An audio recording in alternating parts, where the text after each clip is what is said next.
Myself, Prakash Panda, and my topic is basic introduction to aerodynamics, guided by KK sir.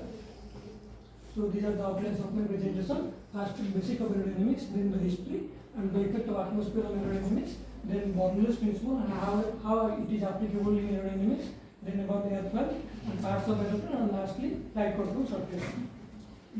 First, basics of aerodynamics. Aerodynamics is the study of objects in motion through the air and the forces that produce or change such motion.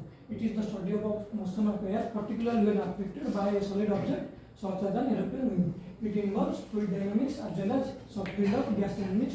And this is a picture called NASA wave turbulence study at Walpurgis Island in 1990.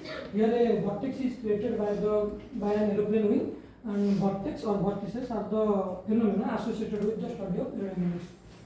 Then history. Aerodynamics discovered in 17th century, but thousands years ago it is used in sailboats or windmills. In case of sailboats, they use the wind direction and the mechanism of aerodynamics to move from one place to another. Then Isaac Newton became the first person to develop the theory of air resistance, and Bernoulli in 1738 described the relationship between pressure density and flow velocity, known as Bernoulli's principle. As we all know, Bernoulli's principle is simply when the pressure decreases, the velocity increases. That is, pressure varies inversely with the velocity. And then Sir George Kelly became the first person to identify four aerodynamic forces, and these are the important forces of flight. That is weight, lift, and drag and thrust. We will discuss about it later descriptively. And you can see this is a picture. If a person can be taken into the aerodynamics mechanism, then this can be the picture. It is the code. Then the atmosphere, effect of atmosphere on aerodynamics, mainly pressure, density, and humidity affect the aerodynamics atmosphere. Pressure varies with altitude, density varies directly with the pressure and inversely with the temperature, and humidity is the amount of water vapor present in the air. This is an experiment done by OREX, that is orbital re-entry experiment, which is a part of research that describes the effect of atmosphere on aerodynamics. Then Bernoulli principle, as we all know, in case of Bernoulli principle, pressure varies inversely with the velocity and vice versa. So, in case of an aeroplane wing, when air is moving in the upper, in case of an aeroplane wing, when air is moving in the upper part of the airplane, the air speed is high. Due to the air speed is high, it exerts less pressure on the wing because of the Bernoulli principle, and in the lower part the pressure is low. So due to the pressure in the lower part is more and the upper part is less, it goes in the upper direction, and that results in the smooth takeoff of an aeroplane. So this is due to the Bernoulli principle. And this is the mathematical formula of Bernoulli's principle. As we know, P1 plus half rho V1 square plus rho G is equal to constant. P is the pressure energy, half rho V square is kinetic energy per unit volume, and rho G1 is the potential energy per unit volume. And this is the mechanism. But this is not important. Bernoulli's principle is applicable in this case. That is important, that when the speed increases, the pressure decreases. Then about airfoil. Airfoil is the shape of wing or blade as always seen in cross section. And aircraft wing may be horizontal or vertical stabilizers are built with airfoil shaped cross section in case of helicopter rotor blades. High speed aircraft usually employ radar, and similarly low speed aircraft usually employ hydra. And low lift airfoils are thin and always stimulant. Then airfoil as a venturative. Venturative was also an application of Bernoulli's principle. In this case, suppose these are the aeroplane wings, and when energy is provided, it breaks into kinetic energy and potential energy. Kinetic energy in terms of velocity and potential energy in terms of pressure. And when it goes to a limited space, the velocity increases. Subsequently, the pressure decreases. So it helps in the upward movement of the aeroplane. Then shape of the airplane. The shape of the airplane determines the amount of turbulences or speed friction that it will produce. The shape of a wing consequently affects the efficiency of the wing. It generally provides how capable the wing is, that derives the shape of the airplane. A wing may have various airfoil sections from roof to tip. sweep taper, twist, sweep deck, and sweep taper. And these are the types of vehicle, different types of vehicle like yearly vehicle, letter, class by vehicle, laminar vehicle, circular vehicle, and double vehicle. And different type of vehicle produce different type of results in the aeroplane. And these are the type of wings, that is straight wing, taper wing, and you can see so that and there is wing wing. And these are the type of wings. And then parts of an aeroplane. In case of an aeroplane, always 4 forces are applied, and this is the mechanism of 4 forces. Starting from this section, this is called cockpit, which command and control the direction of the aeroplane. Then this is the body part, which hold all things together, that is called fuselage. And this is called spoiler, which changes the lift and drag. Lift and drag subsequently are the force which rotates the body. And the last part is called aileron, which changes the roll. Roll means which rotates the aeroplane body in upward and downward direction. Elevator changes the pitch. Pitch means it moves in upward and downward direction. Rudder changes the yaw means side to side direction. And wing which generate lift force, and jet engine which generate thrust force. So in this mechanism, in this aerodynamics mechanism, 4 forces are important. That is thrust, lift, weight, and drag. These are the forces which comes into the action when an aeroplane is about to fly. Okay, we will discuss about it. So the 4 forces of flight. The forces acting on aeroplane in flight is lift, weight, thrust, and drag. These forces are always in equilibrium when the flight is unaccelerated, but when the flight is about to start. Suppose the engine starts, first a thrust force is applied in the forward direction so that it can move easily. When the thrust force is applied, simultaneously a drag force is applied in the backward direction. It is called the negative force. It always hinders the forward motion, but in this case thrust force becomes more than the drag force so that the flight can move in a forward direction. As we all know, when a flight is about to start, it covers some distance, then acquires some momentum, and then take off.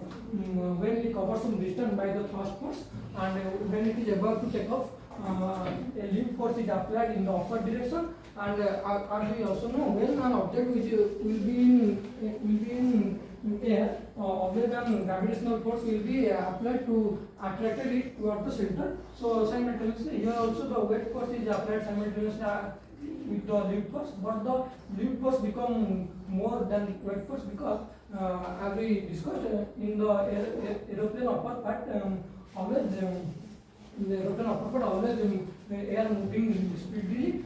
So the pressure is low here and the pressure is high here. So it results in upward direction. So the lift force becomes more than the weight force. Another mechanism also happened here. And we will see it in that. Okay. Suppose this is an aeroplane. Suppose this is an aeroplane. When it is about to take off, okay, the lift force is applied here, as I said. When the lift force is applied here, simultaneously a drag force is also applied. The drag force applied 2 times when it is about to start or when it is about to take off. Okay, to reduce the drag, okay, I know always wind is moving in the opposite direction. Okay, and then this is called the central person, or there is a line present. This is called chord line. Chord line, and this is the direction of wind. So when it is about to take off, there is an angle created between the direction of wind and the chord line. This is called angle of attack. Angle of attack.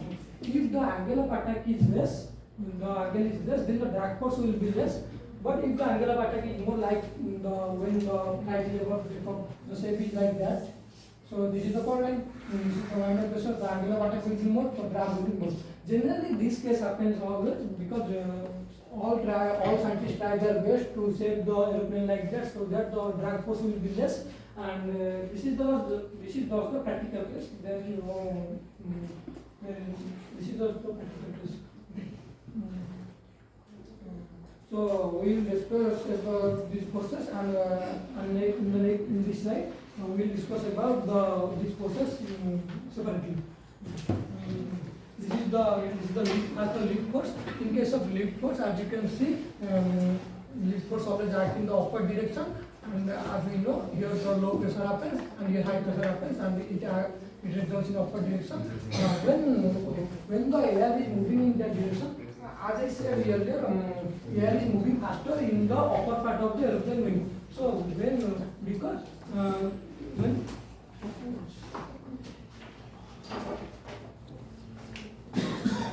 suppose this is an aeroplane, air is moving, so it has to travel longer distance than the lower part. Upper part have to travel longer distance than the lower part, so the velocity here will be more, so the pressure will be less, and in this case, so the lift force affected. Lift is the force created by interaction between the wings and the airflow. It always acts upward and considered to be the most important force. Without lift, an aircraft cannot ascend from ground and maintain altitude, and this always exceeds the weight force per weight. Then I discussed about it, angle of attack and lift force. Angle of attack, you can see the angle between chord line and relative line, and it is created when the lift force is applied. Simultaneously drag force is applied. As you can see, the angle of attack is here less, so the drag will be less. The angle of attack becomes more, the drag will be more. And this is the more general case. This is just a fact. This is the more general case, because if the drag will be less, there will be no backward motion. The forward motion will be smooth. If drag will be more, the backward motion may be more. So this is not the correct one. Then weight.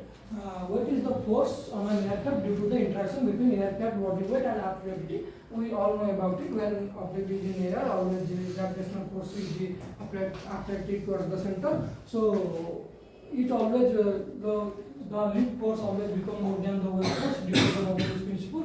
So that it can go up. It can take off. So weight varies with passenger. Weight may be more or less with the number of passengers, cargo and fuel load, and it usually is always constant towards ascent. We know about it. And then the thrust force. Thrust force is created by an aircraft engine and is required for forward motion. Thrust always acts in the forward motion, and it always opposes the drag force. Because drag force is the negative force, thrust always acts in the forward motion, and the direction of thrust depends upon the design. And different types of design produce different type of thrust. So the propulsion system produces thrust by the engine. Drag is the negative force, and this force acts in the reverse direction of thrust and hinders the forward motion. Drag is considered as the negative force, and engineers try their best to reduce the drag so that it can smoothly take up and move in the perfect way. Drag is of two types: parasite drag and induced drag. Parasite drag is the drag created by an aeroplane shape, which results in air viscosity, and induced drag is the byproduct of air viscosity. Then the last is the flight control surface. You can see, and these are not important, but I can say this part is called spoiler, or this part is called spoiler, which helps in landing, and the last part is aileron, which moves in opposite direction to each other, and it is used to move in left and right direction. This is rudder, placed at the trailing edge of vertical stabilizer. This small part are called trim caps. Elevator part is the horizontal stabilizer, and it helps in upward and downward direction. And these are some pictures. You can see this part is a spoiler and bearing. And there are some pictures. You can see the pictures. So to sum up, what is the basic concept of aerodynamics as I discussed, that you can see when a person is moving or a man is moving, always air acts in the opposite direction. If here the air hits perpendicularly and goes in the upward direction, so suppose there is a person, air moving in the direction and air hits perpendicularly and goes in the upward direction. So here air resistance or air vacuum is created. Due to this air vacuum, it hinders the forward motion, and that this person requires more energy to move in the forward direction. As in the same case, in the case of a bus, it hits perpendicular and goes in the upward direction. So here air resistance is created or air vacuum is created, and it requires more energy to move in forward direction.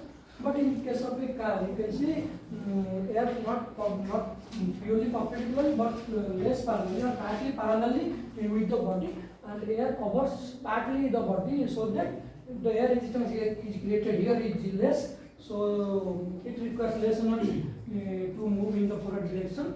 But you can see in the case of an aeroplane, air hits parallelly with the body, and the body is shapes in a way that the air hits parallelly and air covers the whole body, so that there will be no air resistance will be created in the backside. So it will result in the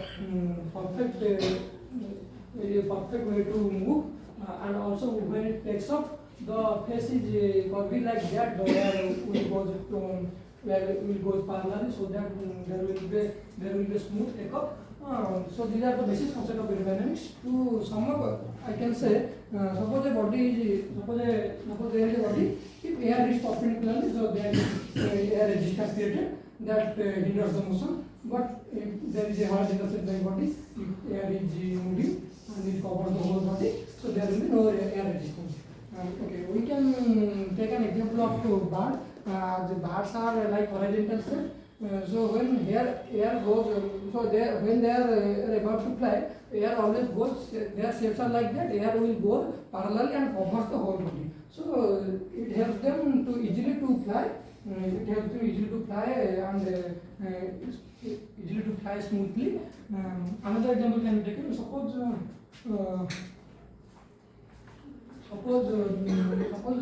there is a suppose a man is cycling. Suppose a person is cycling.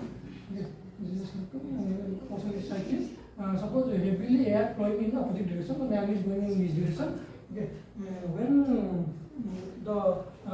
When the person is straight, air hits perpendicular. The resistance will be created. As you all know, we also realize that there will be top to cycling. But we just bend ourselves like that. We just bend ourselves like that, so that air can be go through the body parallelly. So there will be less resistance, not negligible, but less resistance is created, so that we can move easily. We also realize that. Okay, so that is the basic concept, and there is a video you can see. An athlete changes his body shape to increase his speed. You can see athlete is cycling. He just changes his shape so that air can move parallel with the body. As you can see, the air resistance is low and the speed also increases simultaneously.